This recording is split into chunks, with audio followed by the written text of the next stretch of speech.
I am Rose Green. I'm a senior program officer here at the Colorado Health Foundation, and I have been leading our Thriving Young People body of work in partnership with a really incredible team here for about 3 years now. So we are really excited for this funding opportunity, which is the first funding opportunity now that we have brought together three bodies of our work supporting young people across the state of Colorado. So first, a few things about the Colorado Health Foundation. If you are unfamiliar, our vision is that everyone in Colorado can say they have what they need to live healthy lives. And we really believe that health and well-being can be in reach for everyone. And our goal is to improve the health of Coloradans. So we are the largest private foundation in the state of Colorado, and fund across the entire state. There are some cornerstones, which are really foundational values of the way we work. We are focused on Coloradans who have less power and privilege and income, and we prioritize people of color in the work that we do. We do everything with the intent of creating health equity, and we make sure that we are informed by the community and those we exist to serve. I will say, especially for the community informed piece, that has been a really important part of our work with young people. And we've spent a lot of time speaking to young people and their communities across the state to understand what they need, and what will help them thrive, in addition to talking to our grantees as we develop this funding opportunity.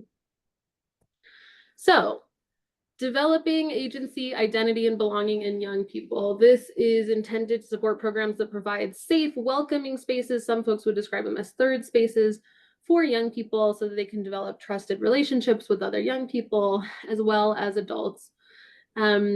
This is really an integration of two of our previous funding opportunities, one that was focused on physical activity programming and one that was focused on resiliency for young people. And so we see this as a comprehensive, holistic approach to supporting out-of-school programming. We are open to considering elementary, middle, and high school age children, or programs for children of those ages. And it is focused and will continue how we have been focused on young people of color and those who identify as LGBTQIA2S+. So that is our focus. We do understand that that may look different for rural communities and urban communities. So when we are talking about programs in urban communities, we are expecting programs that have really been developed with that demographic focus in mind. Whereas in rural communities, we are looking for programs that are very intentionally responsive to those demographics of young people and make sure that there is space for those young people in a way that goes beyond just saying sort of everyone is welcome here, but is much more intentional than that. It is out of school programming. So what that means for us is that it could be after school, it could be summer, it could be weekend programming. We're even open to considering programming that is happening during the school day, as long as it's not part of the curriculum, essentially in a classroom. So that is what we mean when we say out of school programming.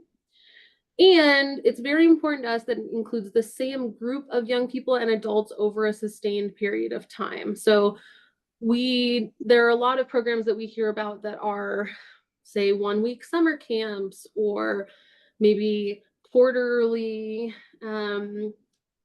Saturday mornings. And we just don't see that that's a sort of sufficient level of intervention for the impact we're trying to have on young people. So this is programming that if it's during the school year, is at least 35 hours across the school year. And if it's during the summer, it's at least 3 weeks long and 75 hours.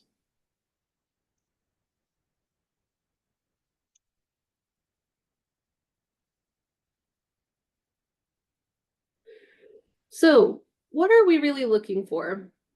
These three criteria, agency, identity, and belonging, shouldn't be unfamiliar to any of you who have been part of the supporting youth and young adult resiliency or supporting healthy minds funding opportunity.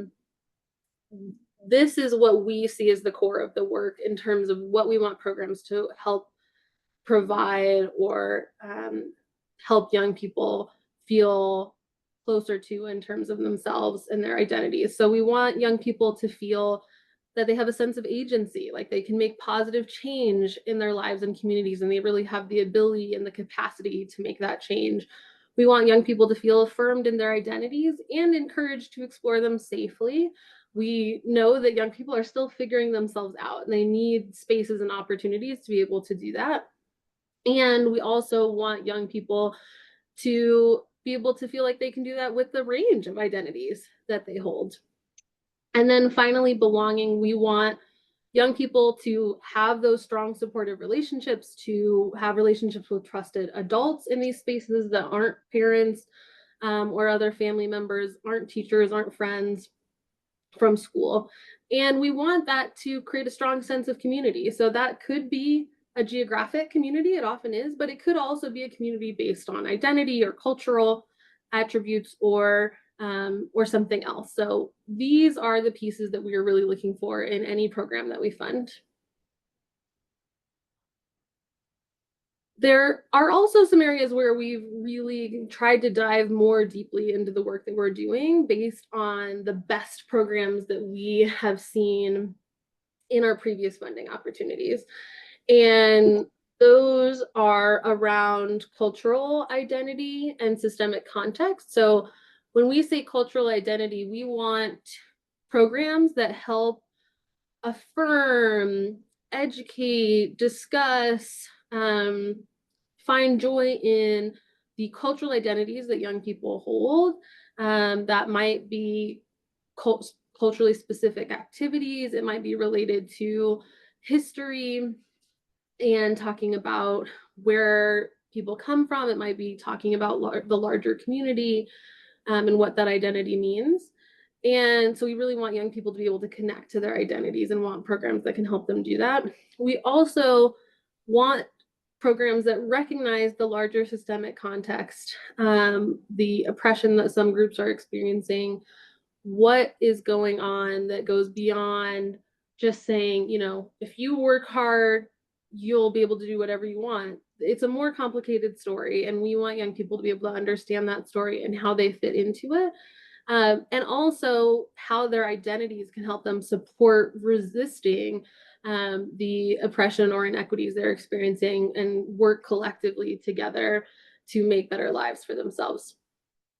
Finally, we are looking for engagement with young people and their families. So especially for younger children, elementary school programming, we are looking for family involvement so that they can give feedback and the program can change and evolve based on that feedback. For middle and high school age young people, we really want direct engagement. We see that young people being able to have a say in programming, be really not just heard, but actually listened to from the adults that are making decisions about them and then see changes made is highly impactful for them to feel like they have that sense of agency and confidence moving forward. And so it's important that we see that in the programs that we are trying to support.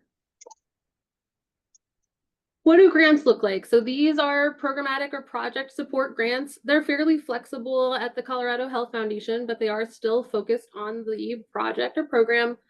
Typically 2 years of funding. If an organization wants to only apply for 1 year of funding, they can do that. But almost all of our grants will be 2 years with the maximum grant amount of $250,000. So again, folks can ask for less. We want to make sure that you're asking for what you need, and the maximum amount for these grants will be $250,000 over 2 years. So a note on the webpage, it says that if you have an existing grant through the 2 funding opportunities that are integrated into this new funding opportunity, culturally responsive and youth-driven physical well-being, or supporting healthy minds and youth resiliency, that you can't receive this funding. That is true, and you can apply if your grant is about to end. So if you're almost done with a 2-year grant in one of those funding opportunities, and it's going to finish in September or October, and by the time, if we approve your request, your grant would go to you, your funding will be over, then you can go ahead and apply.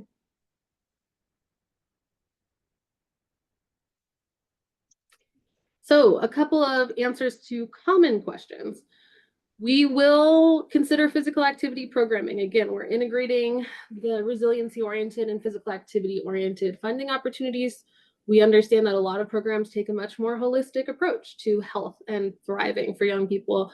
So we want to be able to support those programs. We will consider current programming, expansions of programming, and new programs, although we will not fund planning grants. For budget, we are open to budgets that include funding for staff, materials and supplies, stipends for young people, among other things. These are a few of the things that folks aren't sure if they can include or not. So this is not an exhaustive list, but just a couple of ones we get questions about a lot. We do anticipate it being highly competitive, as evidenced by how many people are on this webinar right now. It is pretty likely that fewer than 1 in 3 applicants will be funded. And so we know that there is good work that we are going to have to decline, just given how competitive it is likely to be. I already discussed the piece about classroom work, but we also will not be funding clinical support. So if there's like clinical therapy programs, we're not going to be funding those, or programs that are exclusively one-on-one mentoring. We are open to mentoring programs as long as they include community elements that allow for relationships between adults and other young people. But if it's just a one-on-one mentoring program without any of those elements, we won't be able to fund it. And then finally, there are a couple of things that wouldn't fit in this funding opportunity, but we would be interested in having separate conversations about. So if you're in a rural area and you have more informal programming, so it maybe doesn't need that kind of level of hours of intervention, but is connecting to young people who are not being reached by any other programming, we would love to hear about that. If you're trying to reach young people virtually, if you have a virtual program, we'd love to talk about that. And if your focus is on young adults, so if you're beyond that high school age, into the 19 to 25 age range, we are also working in that space and would love to have a conversation.